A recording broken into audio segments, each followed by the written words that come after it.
Welcome to Henry's Off-Road Travels. In this series, join Sharon and me as our long-term plans of crossing Australia is finally realised. We have 4 months to explore and find out whether the West is really the best. We travel with friends in our new Land Cruiser 300 and fully off-road caravan. I hope you enjoy our travels as much as we do.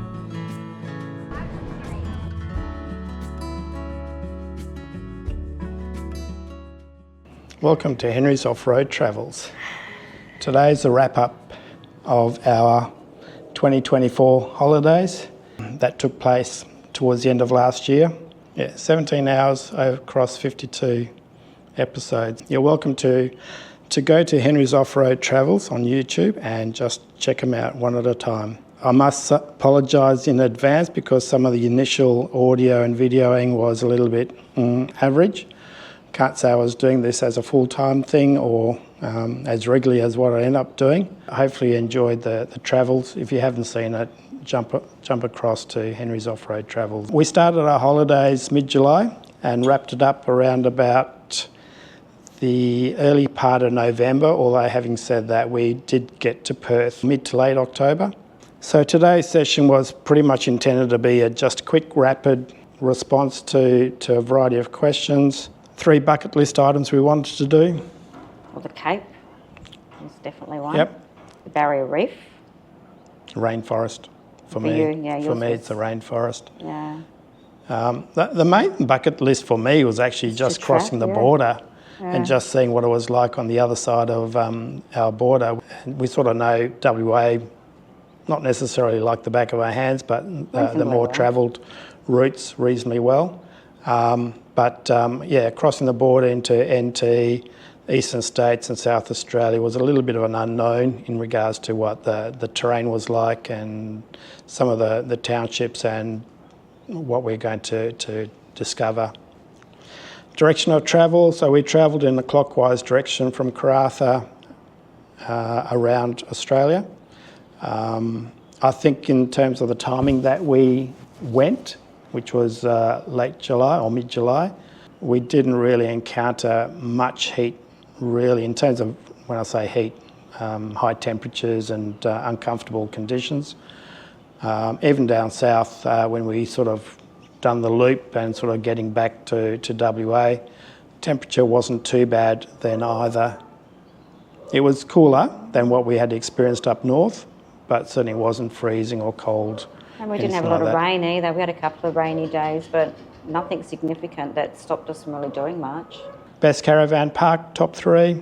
Probably one of my most memorable ones would be Ingenia in Cairns. Yeah, that was a really nice park. I didn't mind the one in South Australia. That was quite nice. That was in the bush. Belair. Belair, yeah, that was all right. That's just out of Adelaide in the hills there.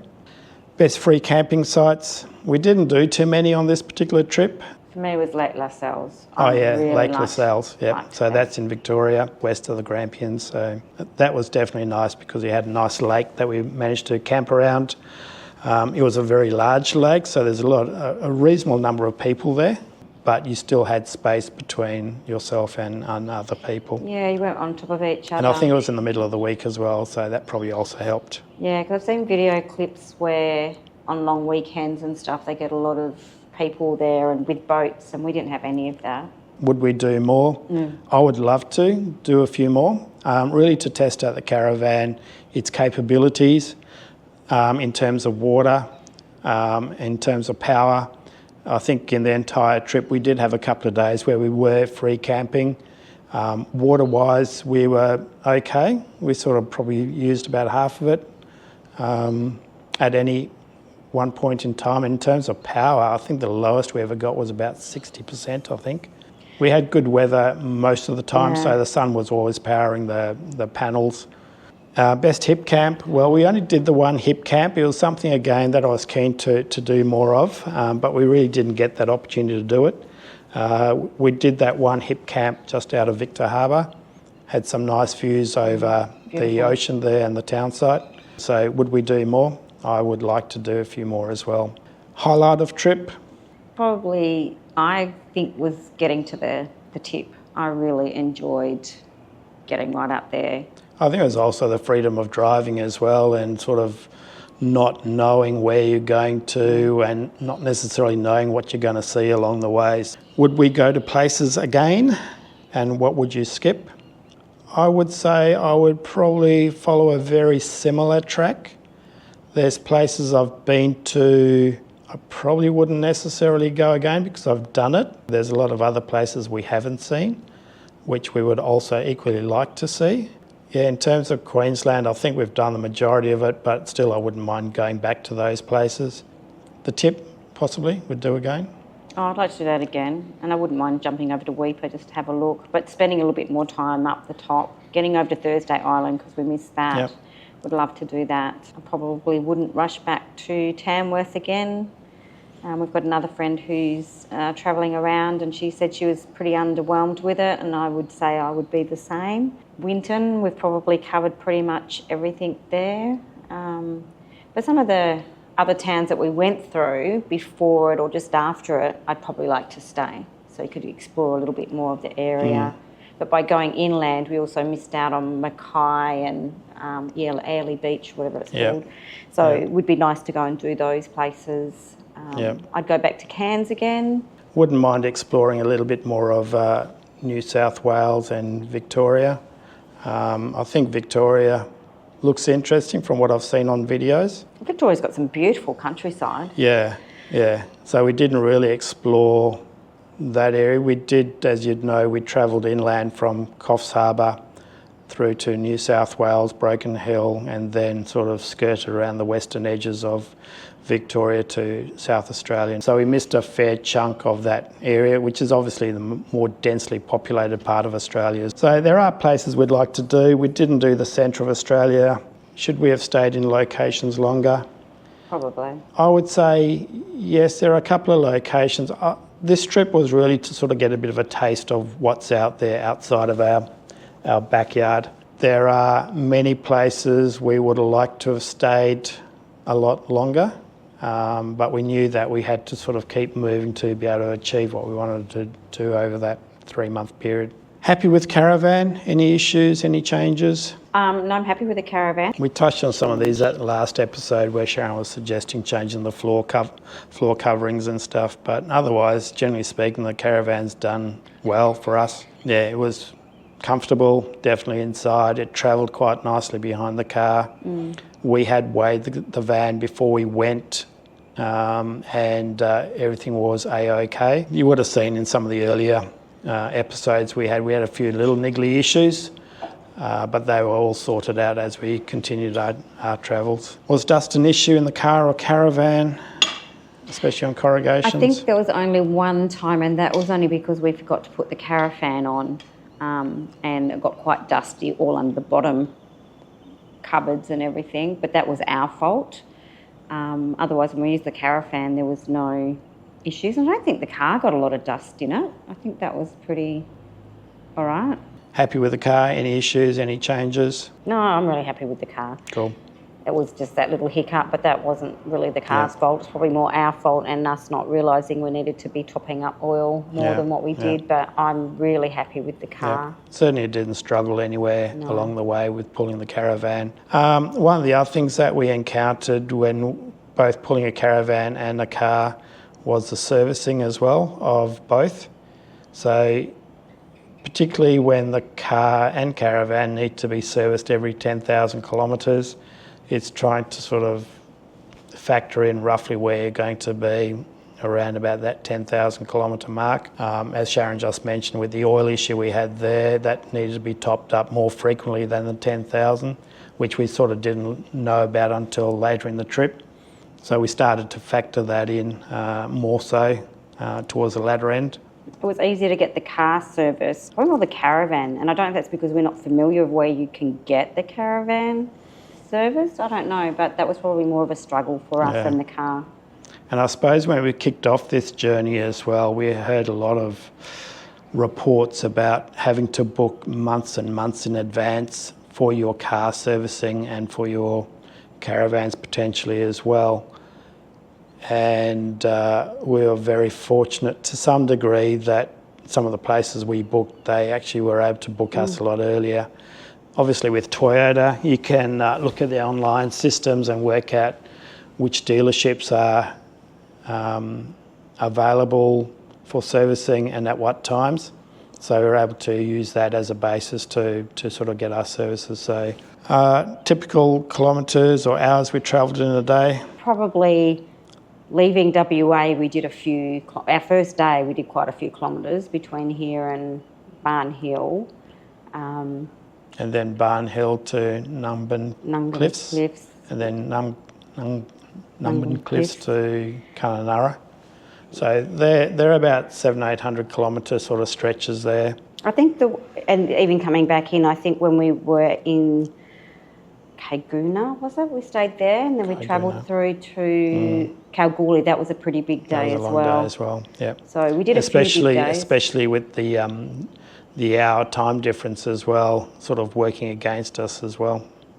Actually working in our favour. We put in more hours because we kept gaining time. That's right. That's what I meant. Yeah.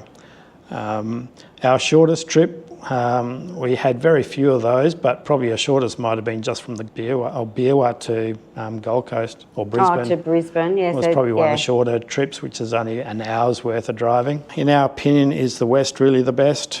I think we sort of answered that in the last episode that we had. Certainly there's some nice spots in WA, which we didn't show as part of this trip, but you might be able to have a look at our past videos of WA.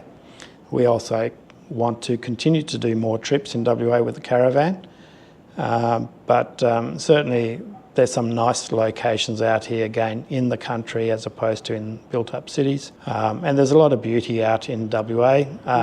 I can say the same as well in Northern Territory and Queensland. There's some lovely spots out there too, but I wouldn't mind spending a bit more time in New South Wales and Victoria just to sort of get a better appreciation of those states and what they've got to offer. I mean, I'm biased. I think West is best. But I think what I like about the West is that you can go places and there's very few people there. There wasn't many times that we didn't have a lot of people around us. Where over here, you can go somewhere and it can be just you and your friends. I like that space. And we have some beautiful beaches. We have some absolutely beautiful beaches over here. What was the best state?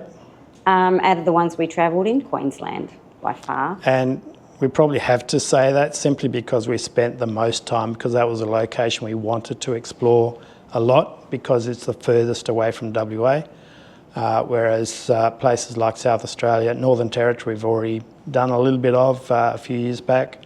South Australia we've done a little bit, but New South Wales and Victoria are two locations we'd like to do in the future.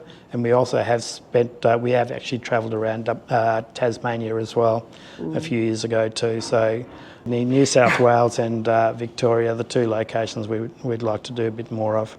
I do think though that South Australia is underrated. There's some beautiful stuff there. And it's also, I guess, another place where it's not so busy either, like the places we went to. It was 120 days, which is what we actually did spend, enough to travel around Australia. And if you take out probably the 2 weeks or so in Perth that we just stayed put, there was a lot to see. We did a lot of travelling in that, say, 105 days or so. It's obviously doable. We did it in the time frame. Yeah. And we did have a few stops along the way, so we made sure that we did have time to rest. But as you would have seen on our map of travels, you would have seen that we haven't covered all of Australia, or at least the perimeter of Australia. So we did sort of take some shortcuts because we had to be in certain locations at certain times. And as I said before, we've sort of travelled most of WA already. So for somebody who's starting new, you would be struggling to do it in 3 or 4 months, particularly if you take WA into consideration as well. You'd miss a lot. But in terms of what we did, it was good, and as I said before, we would like to spend probably a bit more time in some of those locations and just absorb what's around us. Did we miss the family back home? I think having, FaceTime or that makes it so much easier. So you sort of miss them, but you get to see them and you get to see their faces. And I think it had been, 20, 30 years ago, we didn't have access to that and it was just the phone. It would be a lot harder. So even with the grandchildren, the really young ones, they're more than happy to carry the phone around and be talking to Nana or Grandpa. Yeah, technology is a wonderful thing, so you don't miss them as much. And we probably spoke to our kids at least once a week. Internet connectivity, mobile phone coverage, any issues? Well, you had Starlink, so that was... We had Starlink, but generally speaking, in terms of mobile phone contact, apart from some sections of the Northern Territory and some sections of WA, it's reasonably well covered, and might have been some sections on the Nullarbor as well. Coverage was reasonable in all locations. In terms of if you wanted to do any internet activity, i.e. uploading photos or videos or just checking the internet at times, it can be a little bit slow.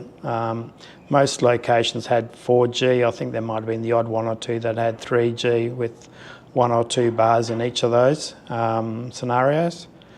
But we did have Starlink that assisted as well. But again, we didn't have Starlink on every day either. It was only when I was mainly doing uploads, or if we happened to be in a very remote location, we wanted to make contact with kids for whatever reason.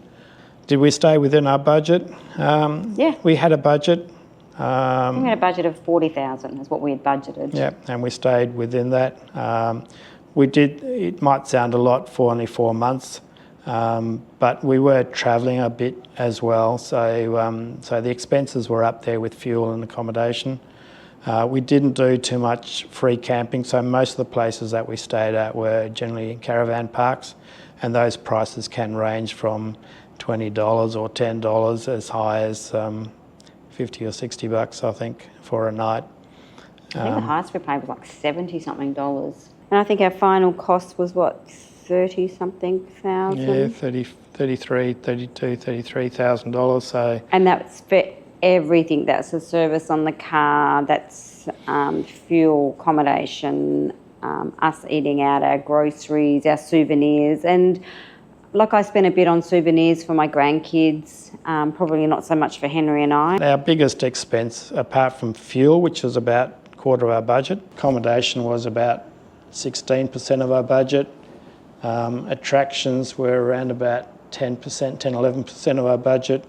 And then if we include groceries, drinks, that amounted to about 12-13% of our budget. But we did spend a bit on eating out, which was about another 11, 12, 13% of our budget as well. So we were treating this as a holiday as well. So it wasn't just we were travelling around and trying to be really diligent with our money.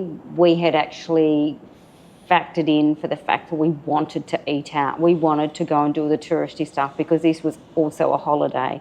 So if we were doing this more on a full-time basis, we definitely wouldn't be eating out as much. We would be a bit more conscious of the money that we're spending on food, maybe only go out once a week as opposed to sometimes we're eating out 3-4 times a week, having lunches. Yeah. We were doing a lot of that where we would definitely do it a lot different if it was a more a full-time venture. Yeah, if we're more diligent as well, we'd probably prepare meals beforehand. Yeah. Any areas where food or supplies were not accessible? Not really. In most places you will come across a roadhouse or a town with supermarkets, but we had some easy snacks to just whip out and just cook up, so they weren't an issue. It's not like we're doing Gibb River where you need to sort of prepare yourself for food well in advance. Probably going up to the Cape, we had to stock up. We stocked up in Mosman. There is a supermarket up at Bamaga, so we got some groceries there as well. Okay, most pricey spot for fuel? I think that was Bramwell, wasn't it? Yeah, Bramwell, I think it was just over $3, I think. It was pretty expensive. And the cheapest spot for fuel? Is that South Australia? Isn't it somewhere in... I feel as if South Australia was definitely in that spot. Yeah. Did we overpack for our trip? It's probably things that I didn't need to take. Not a lot though, clothes-wise. There's probably a couple of things I didn't wear. Maybe I didn't need... Because We've got a washing machine in our caravan. I did use that, and because we stayed in caravan park so regularly, I had access to washing machines if I didn't use the caravan one. So I could wash regularly. I didn't take huge amounts of clothes, but it's probably, I didn't need as many long pants maybe. But we did use, I did use my jacket because it did get cold in South Australia. And I think when we were in Mataranka, I think it was quite cold there in the mornings and the evenings as well. So I used the warm stuff. She had a beanie on. You did, would have seen that in one of the videos.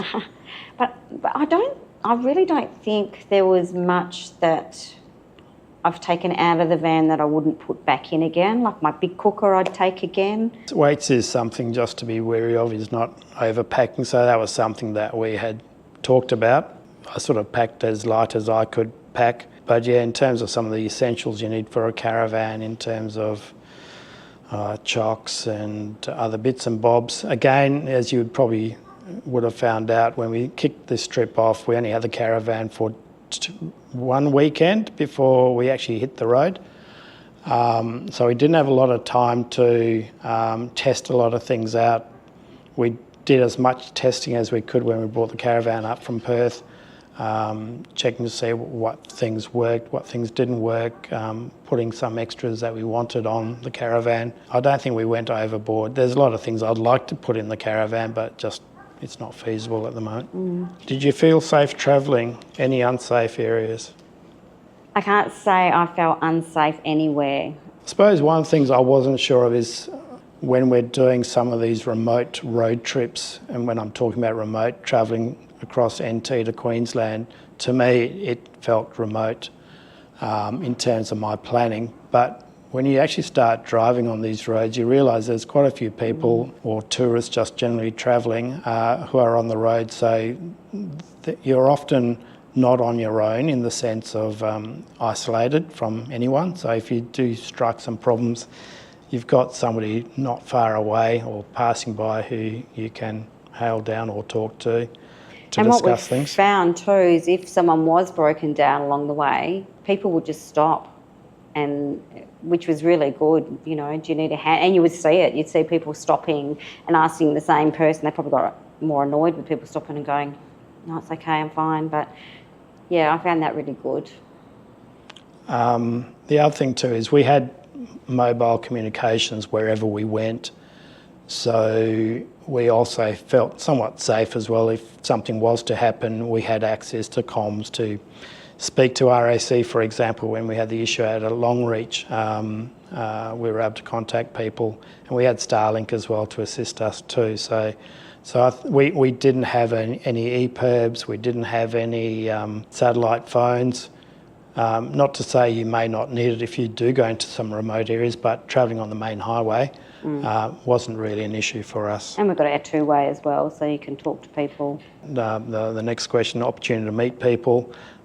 There's constantly people out there, fellow travellers taking a lap. Or just doing a holiday to wherever the destination was. And quite then a few back home. people just with families as well, truck traffic as well.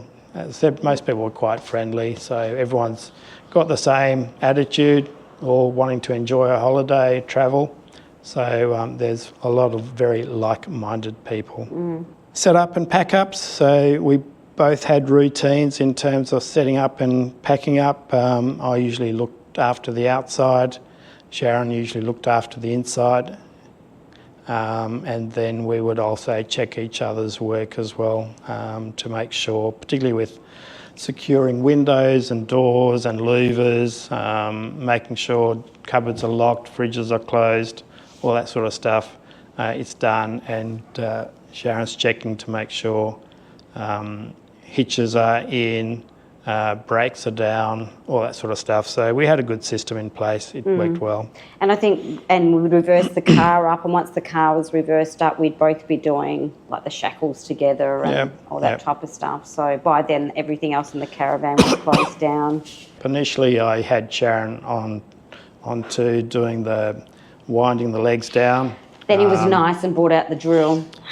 Yes, I thought, here's some technology that might help you, but I needed to make sure she was versatile in using that hand hand thing.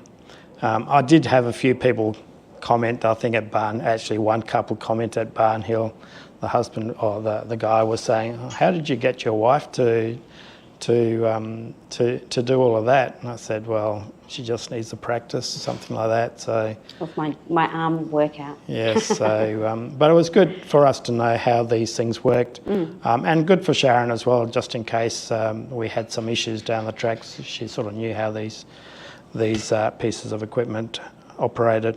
Off-grid water and power usage, I've touched on very briefly before, but they're things we'd like to test out a lot more. Power was good, no issues with solar along the way. I don't think we had any problems with power at all. And water was not really an issue either. We obviously need to learn to conserve water if we're going to be off-grid for a while. No, not this collective we. He needs to be more conscious of water. But we did get, you would have seen in some of the videos as well, we had a filter system that we bought, and then we later got a dual filter system as well, just to make sure that the water that we're pumping into the caravan was relatively clean and hygienic. Cooking on the road. Yeah, we did a bit of that. Well, probably half and half. Maybe more cooking than not cooking, I would say. I used my cooker a few times, so we had like green Thai curry, I think we had muzzaman. And some of those meals would last a couple of days. Yeah, which was good. I if was you a were doing machine. something out on the barbie, I were was probably doing inside some. either making a salad or I might be It doing was some shared. veggies. It was a shared workload there. It was, unless we were using my machine, and then Yep. I did Yep. used it. Often I was outside using the induction cooktop or the Yeah, barbecue. Worst roads? The Cape would be pretty. The worst roads, I would say, are Queensland. in Queensland. Your Bruce Highway. And I acknowledge that Queensland, particularly this year or the year that we did it in 2024, start of the year, they had massive cyclones that had caused a lot of damage to infrastructure, both on the eastern part of Queensland, but also in the northwestern areas. So there was definitely road damage. It wasn't so bad when we started travel because most of the roads were fixed or were in the process of being fixed. But in terms of some of the roads that looked okay and condition-wise, I would agree with Sharon, and even our friends would concur as well. Some of those roads in Queensland are pretty hairy. And particularly Bruce Highway, for example, which I know is under scrutiny right now as we're talking about it, as we're videoing this, is that they've had multiple accidents on that road. It's a single lane either way, and that's the main road that's joining New South Wales to Queensland. And But even top places like, Cairns to Townsville and Townsville further down, and it's has a huge amount of traffic on it, and it's single, and it's crazy. And I think the concern, I suppose, single's not so bad, but it's not just the overtaking speed, lanes. the speed that people are travelling at, and it may be the regulated speed limit of 100 or 110 or whatever, or 90 for that matter. People do travel at that limit, if not more.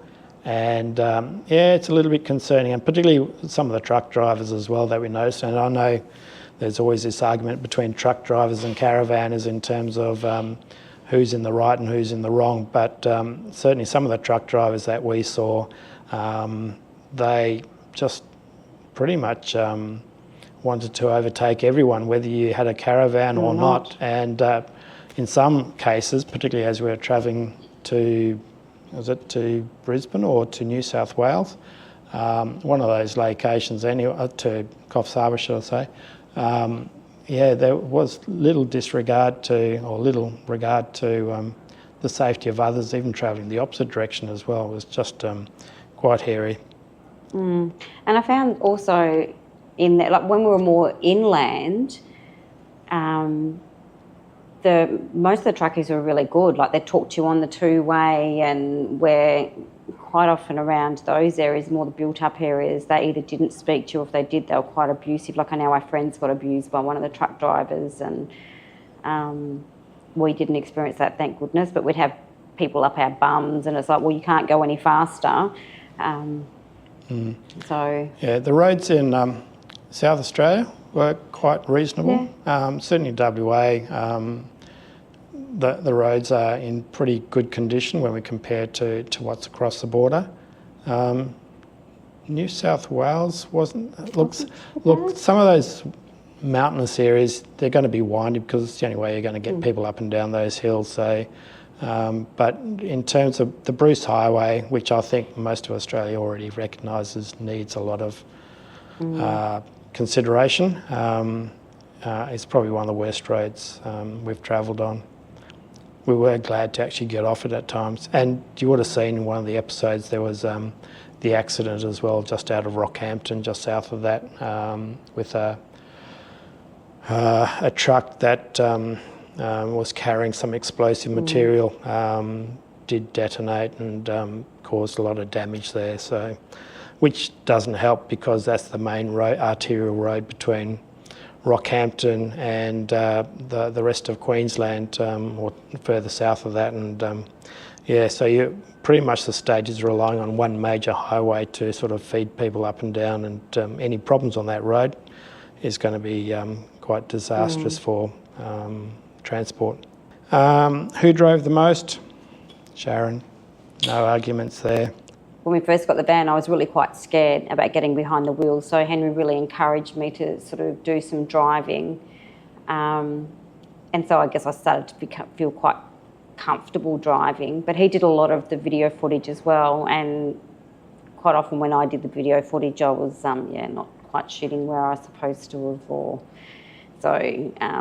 Despite me telling you, you're pointing up to the sky rather than the That's not object. my thing. It's not her It's not thing. my thing. And I didn't mind driving, and once I got more confident in it, then I was happy to drive in built-up areas and everything as well. Because I didn't mind sitting down, just chilling out and absorbing the scenery and doing the videoing as well. Do we have the right balance of driving, exploring and resting throughout the holiday?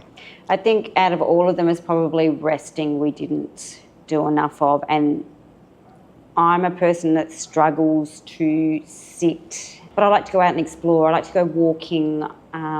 That's very much my personality. So to sit still for a long period of time, get really restless.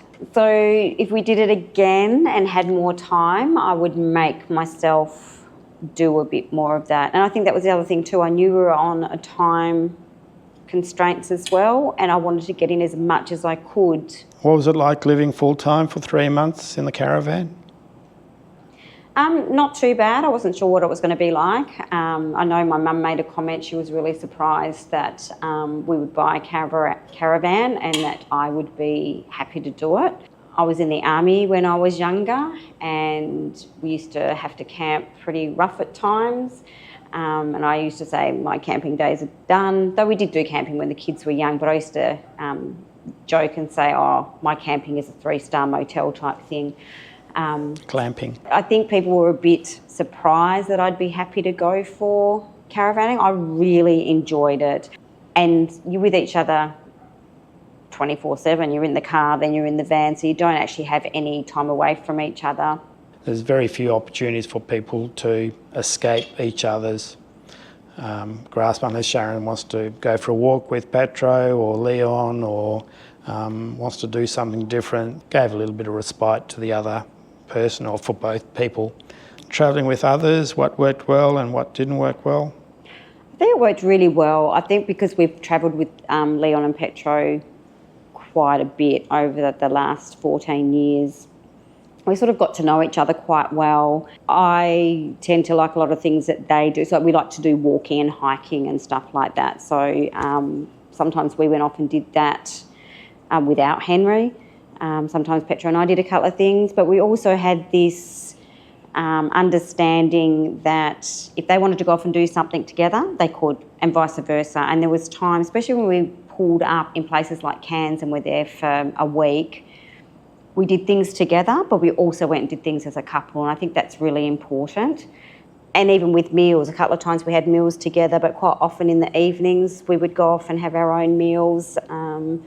So we weren't in each other's pocket constantly. It's good to go with somebody as well, and often if you want to talk about your holiday, you've actually got somebody else to share your experiences with, who also did that same holidays. And we all get on with each other. And we do, and I Sharon think that's the mentioned. big thing. We get on so well. Pests around the place, flies, mosquitoes.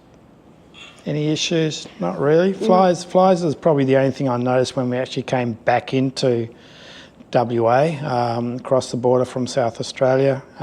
Cockabiddy was probably the first time that they sort of, they were very noticeable. Otherwise, throughout our trip, when we first started in July, top end of WA, virtually nothing. You'd see the odd one or two, but nothing like it was in Cockabiddy. In terms of Queensland and our travels around the place, whether it's too cold, I don't know. I don't know whether flies really take too much notice of cold. But certainly it wasn't really an issue, to be honest, anyway. And there wasn't really any mozzies either. We didn't really encounter any mozzies. No. Any cane toads? We did see a couple out in Mary Pool, although having said that, they were dead at the time. So that's in WA, between Nungan Cliffs and Halls Creek. And then probably the only other location we saw was top end of Queensland, Cobalt Gorge and The Undura the Undara Caves. Caves. Any flood damage or natural disasters on our way? So Mainly Daintree, where they were doing all the road works, where the side of the hill had washed away. I think that was the biggest part. Yep. Roadwork seemed to be the biggest issue, but I must say in most cases the roads were reasonably good, knowing what Queensland had just been through. One thing we did actually notice, and we sort of was a lot of roadworks were happening around the place in terms of barriers in place, indicating to drivers to slow down because of some damage to the infrastructure. And often you'd see a guy or a couple of guys at either end sort of controlling traffic, but the actual amount of work happening on those roads were almost non-existent, or there's only one person doing something which seemed like a menial task to getting some significant equipment in to fix an issue.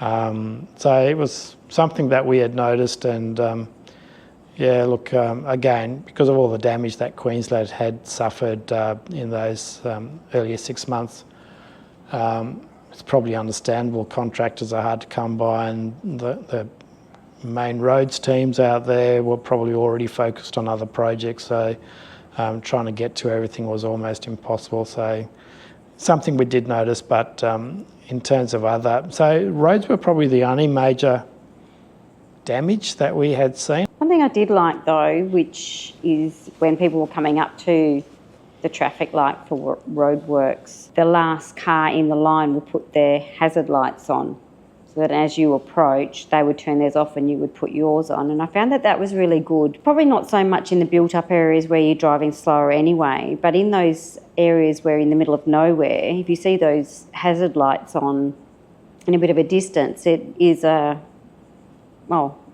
got to slow down. So when you're pulling a van, obviously takes a bit longer to slow down. So I think it's a really good thing that they do. It's not something we do over here. What was the weather like? Pretty good?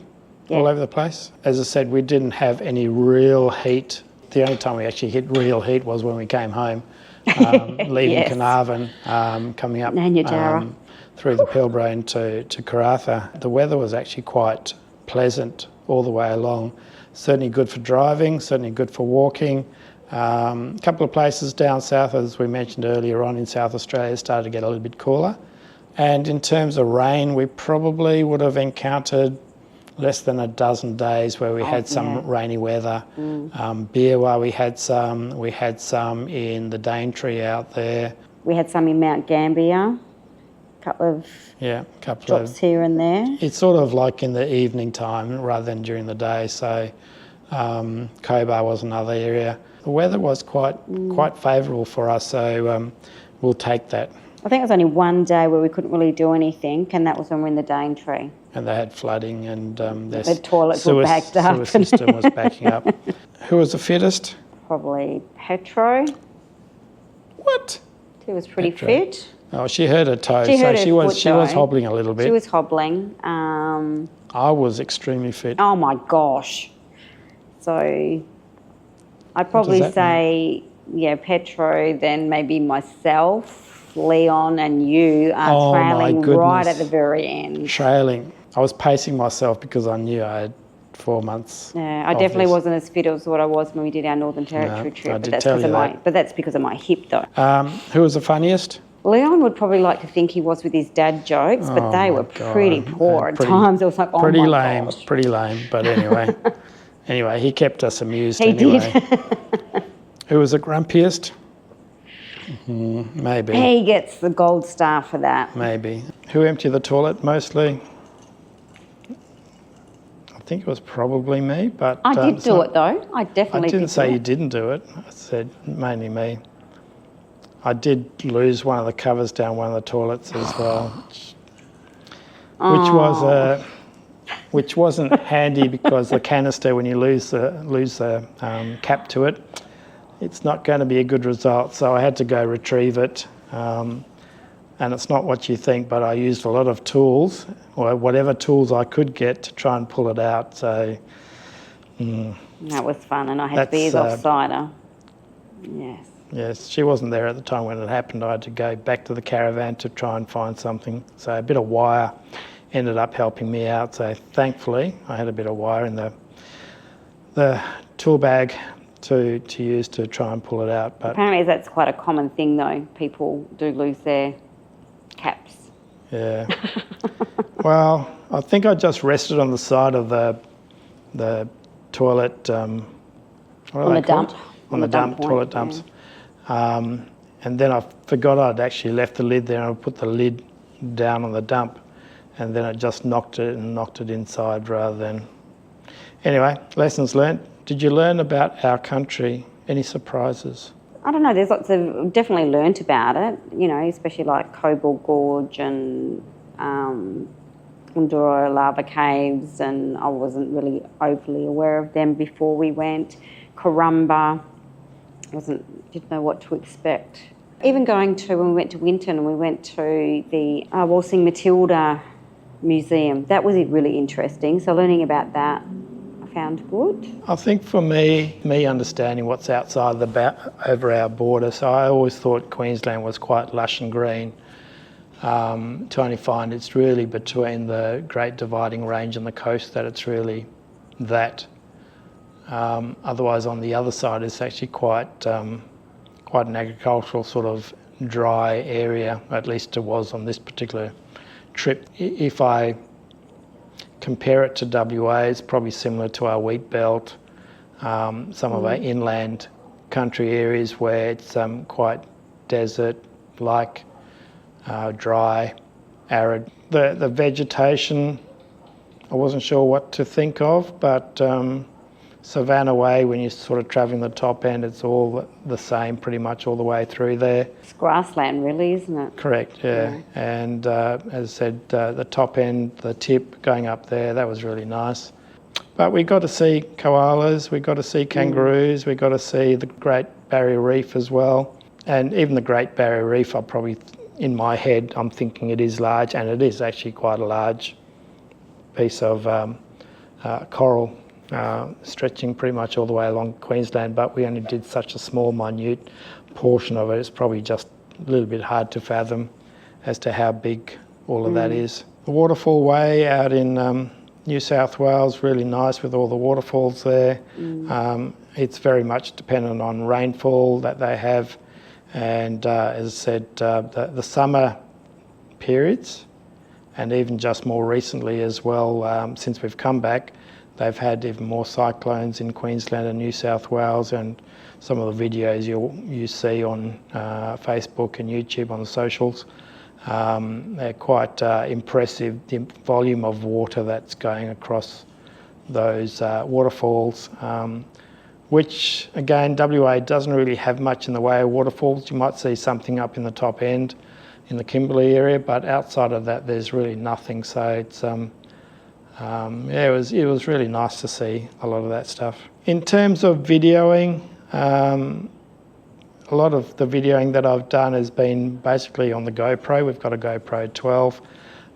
We do have a number of other GoPros that we've been using, and we sort of hook them up to various locations to get different angles and stuff. I've been using a video editing software called Adobe Rush. It's relatively simple to use. There are other products as well, Adobe Premiere, I think, or Pro, that also does equally as good, if not better. But the Rush is probably more the junior to it, and probably a little bit cheaper as well. But otherwise, I've found it easy to generally edit and to have voiceovers, including music as well. Adding images, adding text, all that sort of stuff's been quite good. We have had a digital SLR camera as well that we've used to take some close-up photos. Haven't used it as much as I probably would have liked to have, certainly not for the videoing side of things.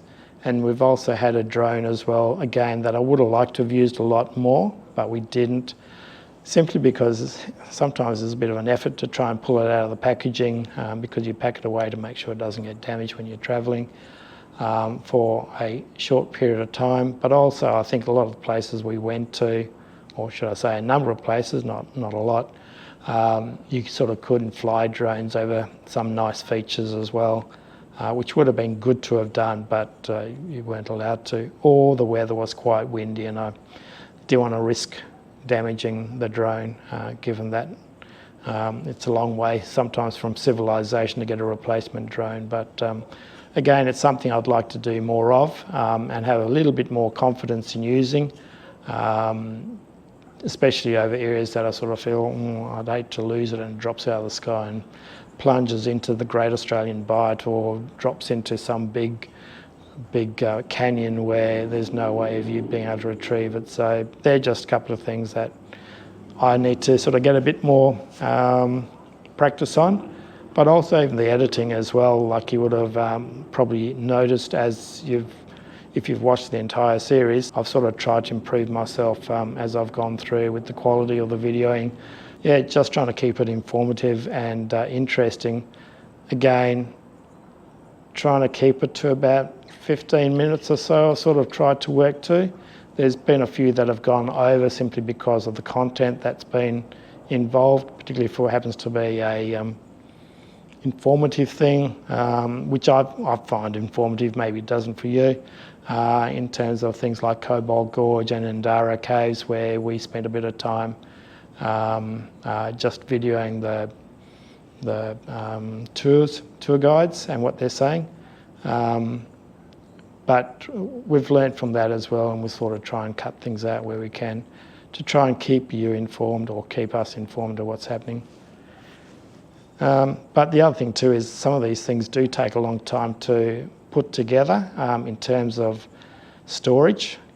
So all the videos that we've got are all stored on memory cards, and they do take up a bit of time, and then when you're uploading they also take quite a bit of time too, especially if you don't have a very fast internet connection. So they're things I've learned to sort of try and keep it short. Best piece of equipment you've used or taken on your trip?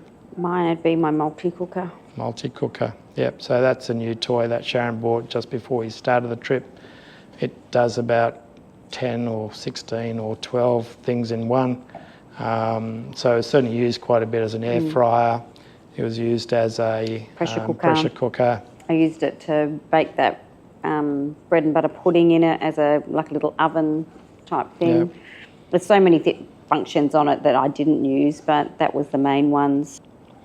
You would have also seen on the last video as well, we've travelled the entire trip, as I said, 119 days from start to finish. We travelled around about 25,000 kilometres. It was a bit hard when we first got back. It was very hard to get back into living in a house, even getting back into work. So Henry only had like a day or so to get back before he went back to work, and I had a couple of days on top of that. It was good. It took a few days, but I wasn't too bad because I sort of knew what I was coming back to, and I'd checked my emails, although and I didn't. I had about 1,200 emails to look at when I got back. Oh yeah.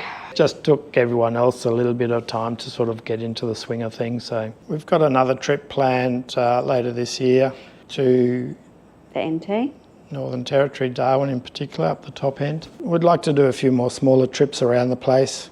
Since we've been on holidays, went to holidays and come back, it has not been a day under 30 in terms of during the day. And it's been in the high 20s, 30s at night as well. Yeah. It's just been too hot to go out. It's only been the last few days or so that it's actually started to drop, so temperature-wise it's been quite comfortable. So, Well, it's still 30 at the moment.